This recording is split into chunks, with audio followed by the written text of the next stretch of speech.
Yo, what's up guys, welcome back to our channel One to Step. Today in this video I'm going to teach you how to change your location if you have given the wrong location on Plenty of Fish dating app.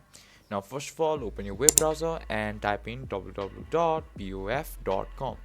and hitting enter, it will send you to the official website of Plenty of Fish. Now as you can see, it has taken you to this web page. Please saying Plenty of Fish, and on this top bar saying my profile, click on it and click on edit profile. Now scroll down a little bit and go to location category. Now as you can see, I've given the wrong location saying I'm in New Zealand, the state and city Auckland, and with this postal code. So I'm gonna correct it with saying I'm from Nepal, province and state Bagmati, city Kathmandu, and with Nepal's postal code.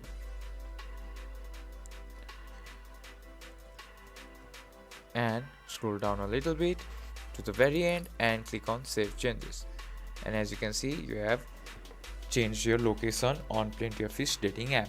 If you find our video helpful, please leave a like and don't forget to subscribe to our channel. Hit the bell icon button to get updates on our new videos and drop a comment for reviews and more contents like this, and I'll see you guys later.